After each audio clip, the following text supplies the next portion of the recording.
So I'm going to invite Karin to come on up, and I'm going to just pose to her a couple of questions, or an opportunity for her just to say a few things that might be in your mind to ask first. So, Karin, you have an interesting surname. Tell us where you are from, first of all, just so, and people, you'll get this from your dialect a little bit too. Okay.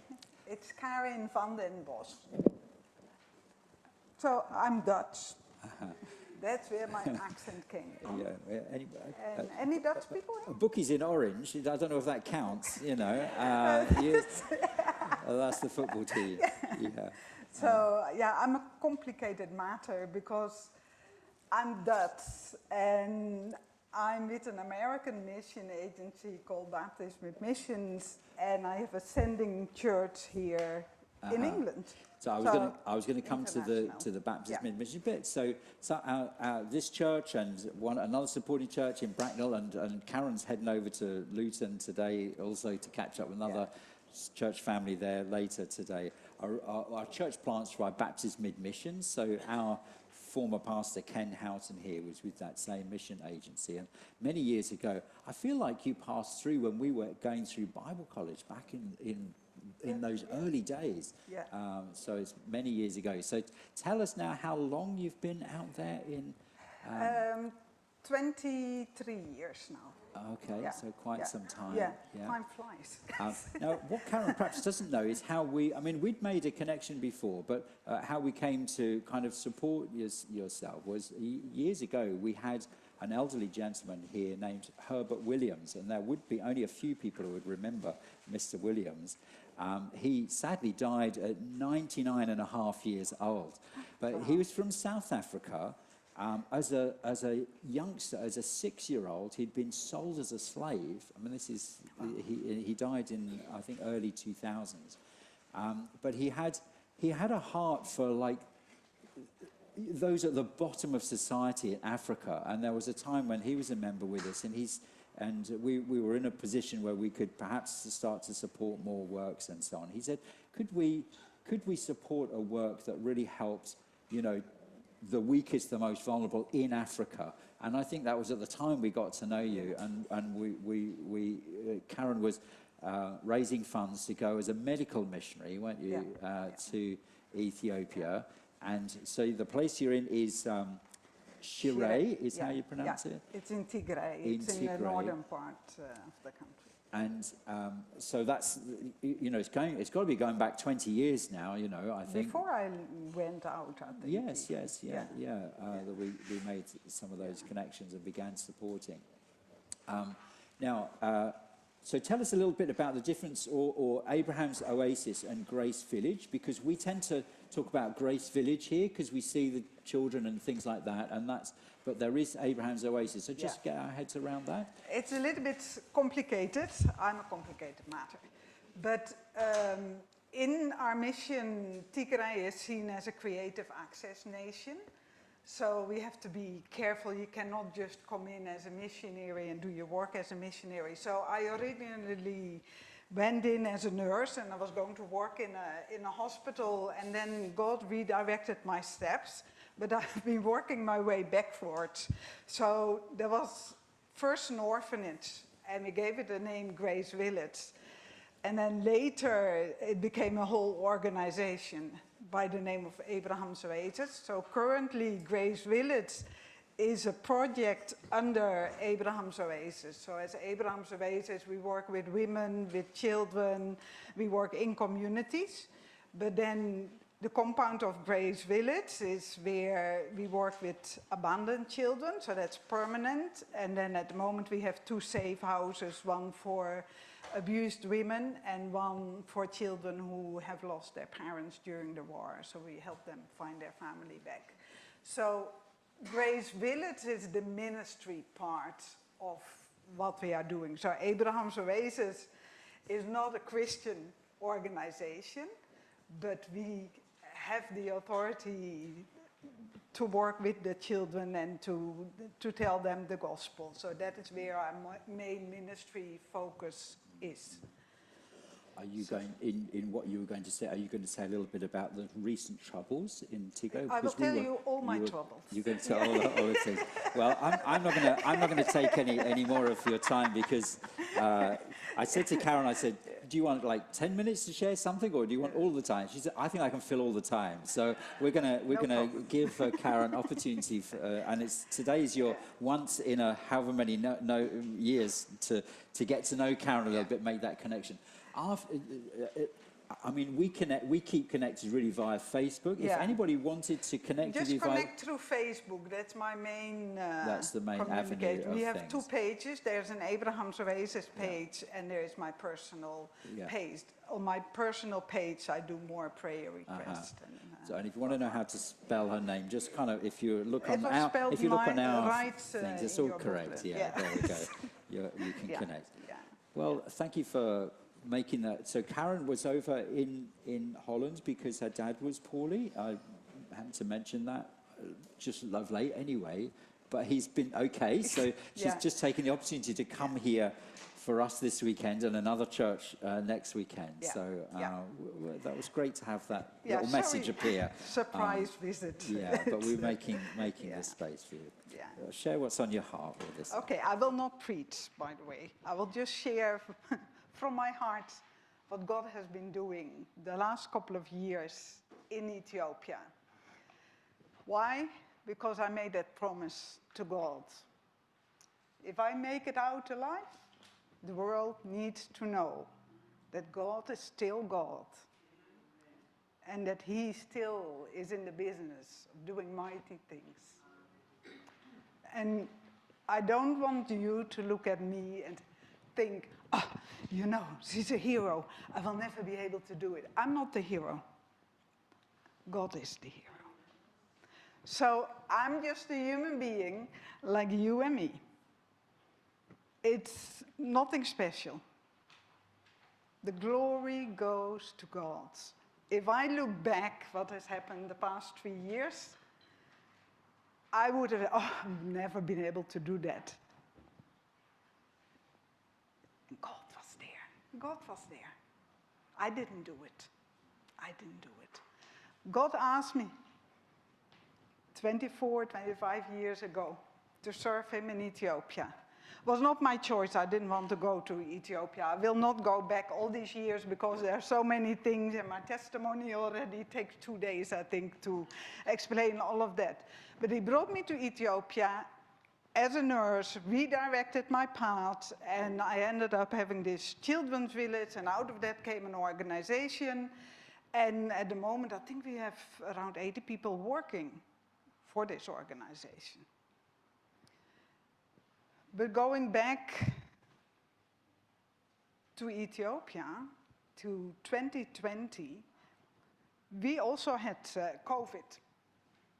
And schools stopped. So we had some of our children, I had 42 children at that time, who were living in the residential care. So they are mainly abandoned children who don't have any family.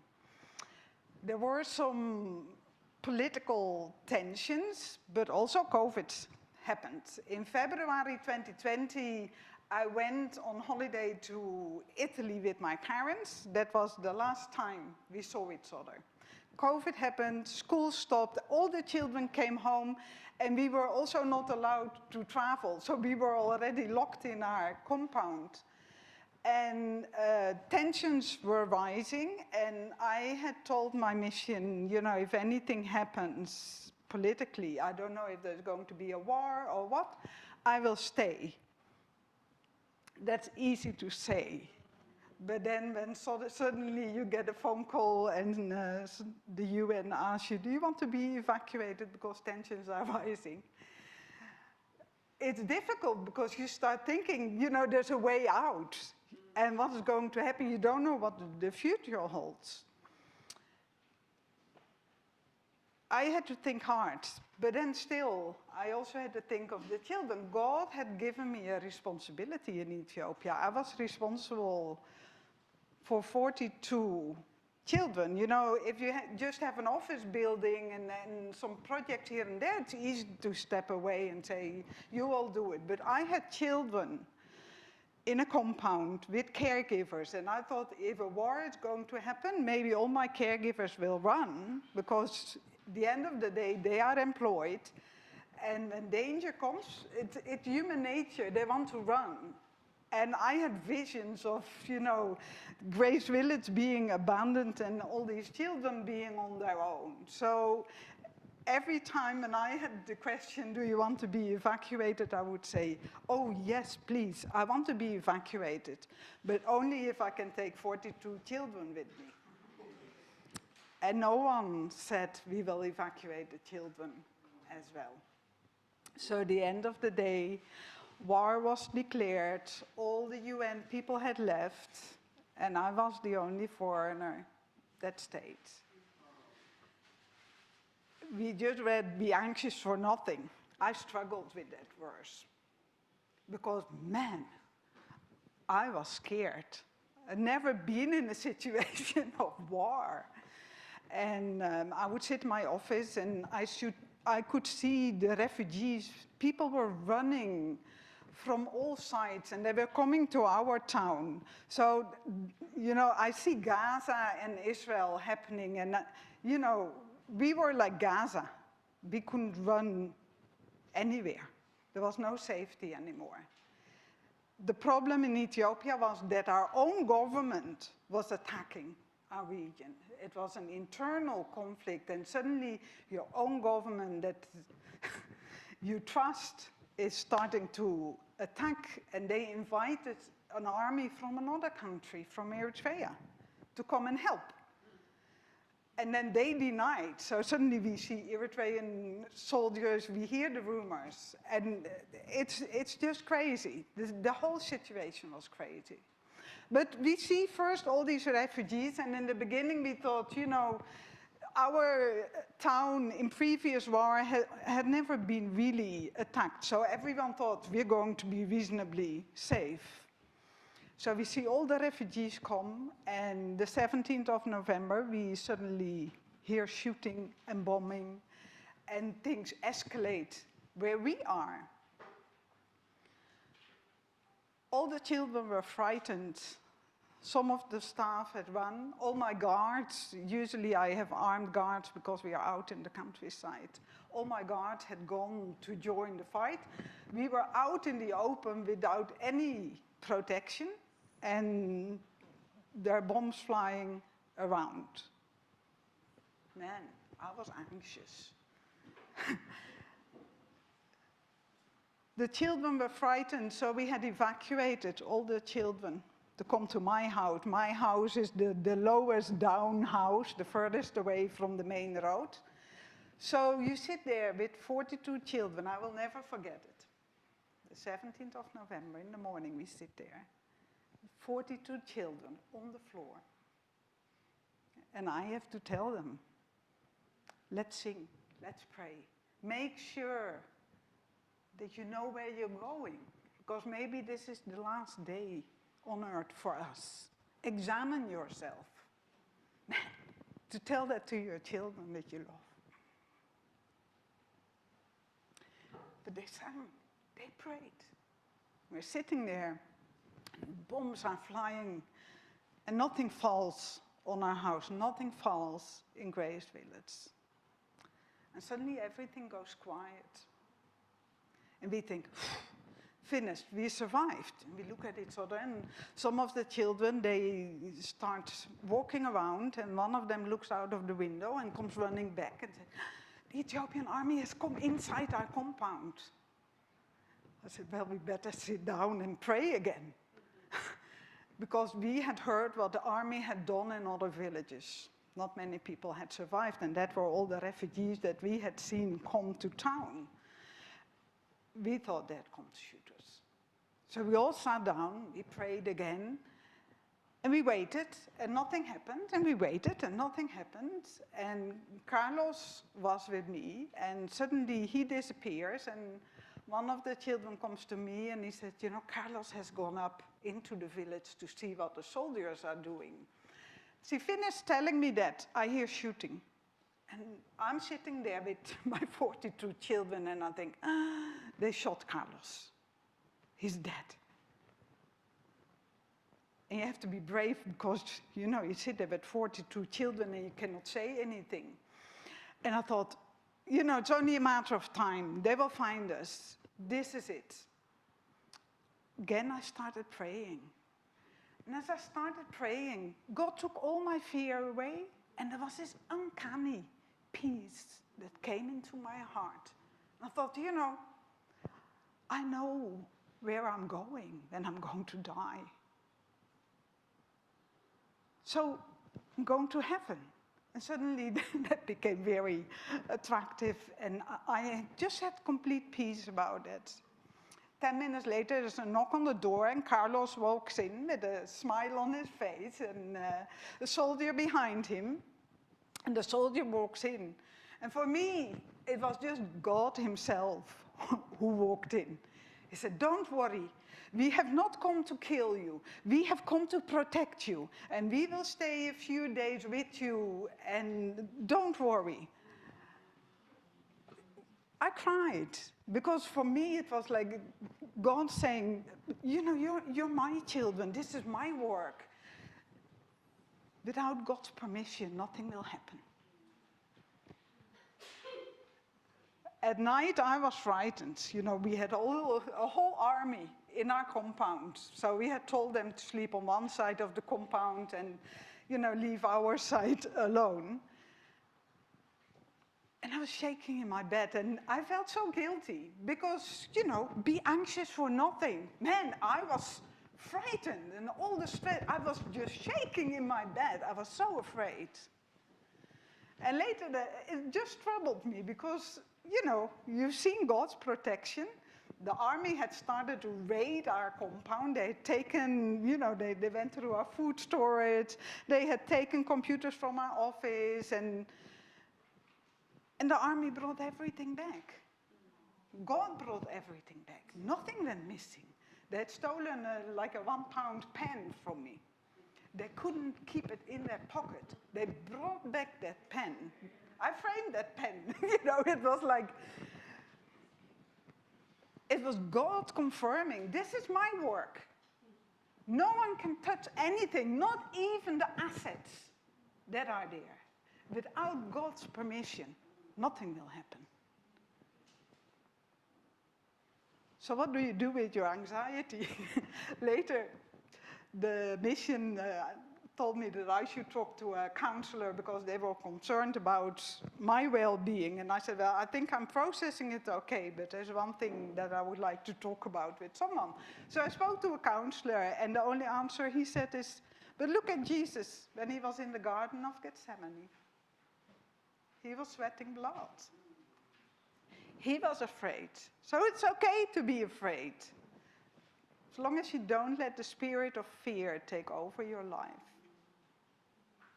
That was such a help for me, and I was like, wow, now I'm allowed to be afraid, you know. And I was not afraid anymore. And God, he kept looking after us. We've seen so many miracles. It's uncanny. Shouldn't be surprising, God is God. But to see God, you know, I was feeding 125 people. There were 125 people all through the war in my compound. Not one day did we go without food. People were dying around us. We have done food distributions to different people groups. But inside Grace Village, God provided. The banks were closed. There was no internet, the banks were closed. And God provided money. God provided traders who had known me for so many years, and they said, we trust you, you can pay by check. Well, the banks were closed. They accepted our check payments. We did not go hungry. Was there not a shortage? Oh, yes. Talking about Thanksgiving, harvest, I see all this produce. We have so much, so much. I had to redefine luxury. You know, if you start thinking and if, you know, you get less and less and less, because we were under siege, nothing was coming in, so there was a shortage of everything. So jumping back to last November, the only thing we had was a sack of onions. Was the only thing. Can you still thank God if you only have a sack of onions? If today you were in the situation that you couldn't bring all this produce, but just a couple of onions, would you put it on the table? Or would you say, oh, let's cancel harvest this year because, you know, we don't have anything? We thank God for these onions. We learned to be thankful. And if you can live out of a thankful heart, God takes your fear away. God blesses. And that's the big thing we learned. You know, at the beginning of the war, we still had like bread and peanut butter. Then the peanut butter is finished. And you sit every morning with your little piece of whole wheat bread and a glass of water because there was no tea. The Lord's Prayer got a different meaning. And give us this day our daily bread. It doesn't say bread and peanut butter or marmalade or other things. It said, give us this day our daily bread. It's the basics, the basics. Anything on top of that bread, it became luxury, and we should see it as luxury. We should be thankful for these things. Don't take it for granted. You know, we often live so without thinking. You know, you go to the supermarket. I never go to the supermarket because we don't have a supermarket, but now I'm with my parents and my mother sent me shopping. Man, I feel sorry for you because it's complicated. You know, she sent me for oatmeal.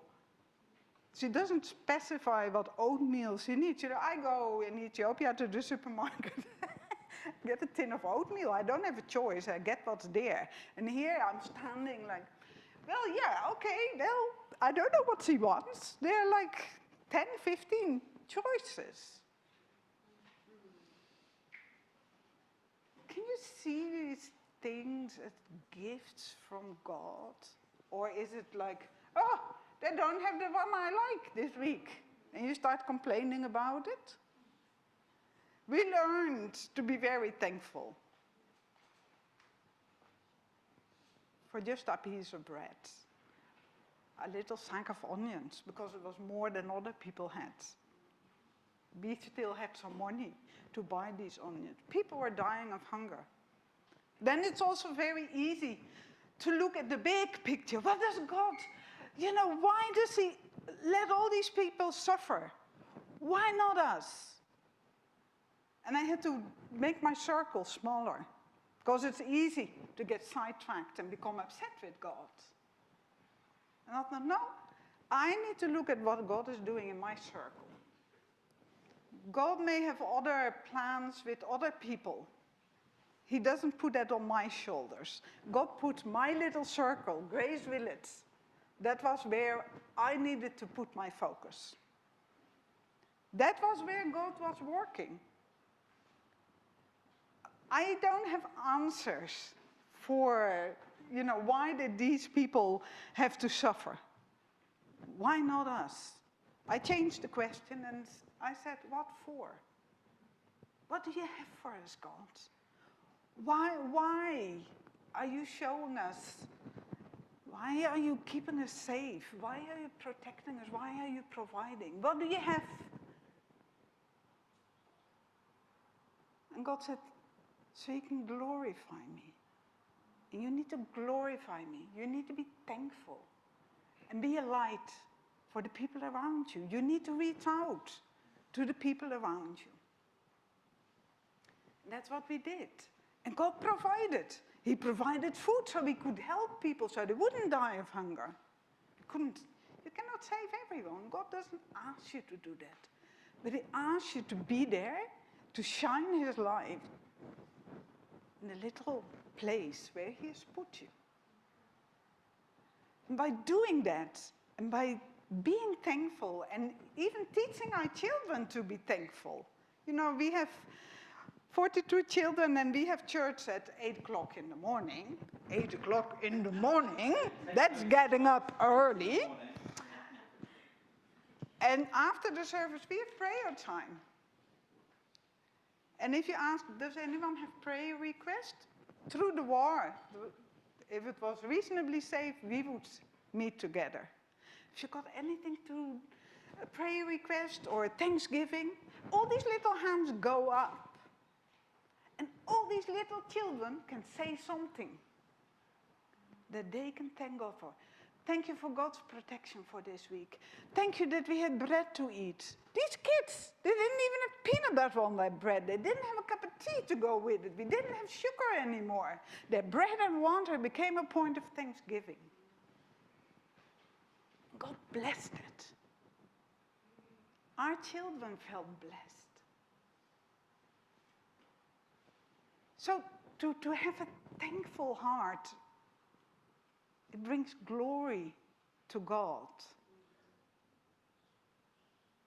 God, he kept working. Last November, to be honest, we didn't see any way out. We thought we were all going to die. That's the reality of life.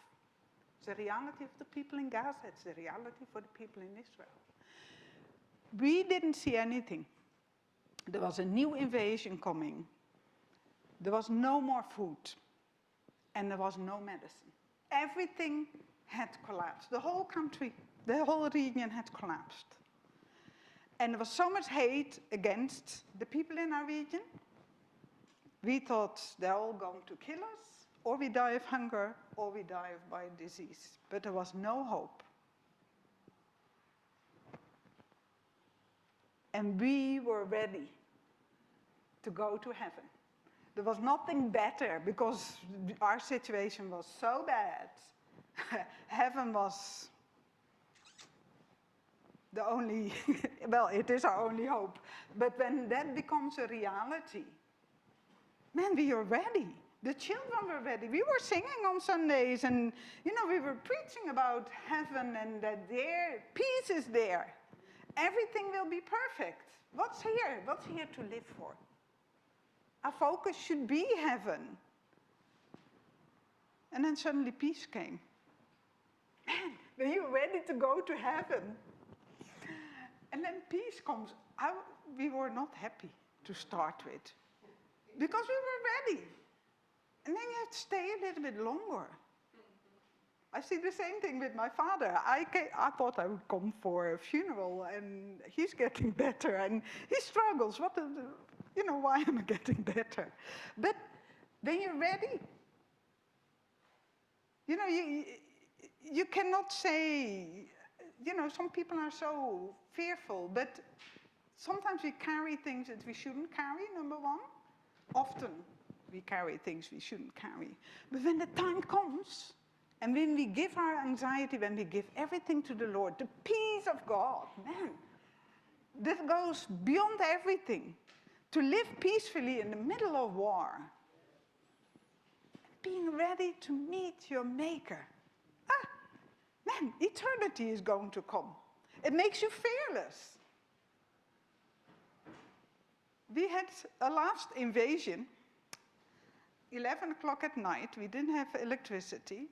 11 o'clock in the dark, pitch black. Carlos was not with me at that time. There's a knock on my kitchen door. We knew that there was a change of soldiers, and we knew that something may happen.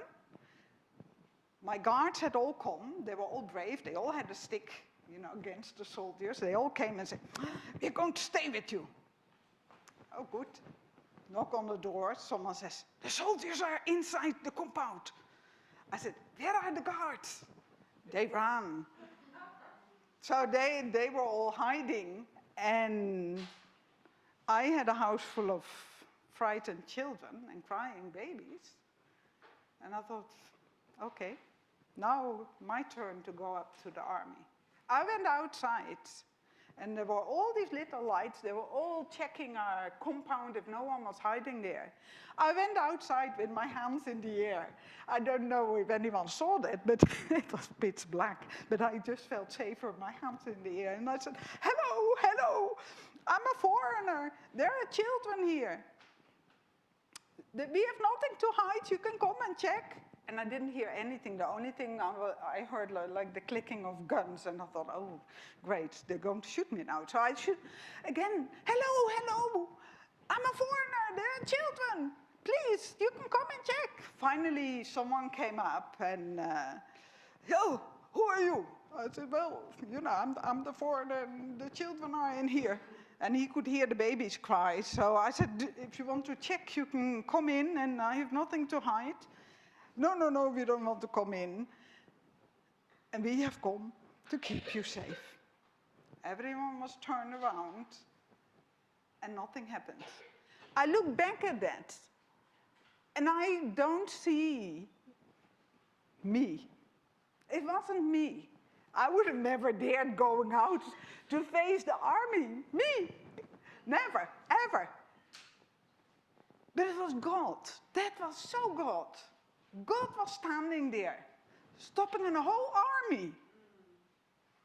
No gun was fired in our compound. No one was killed. No bomb fell. Man, that's God. That's how great our God is.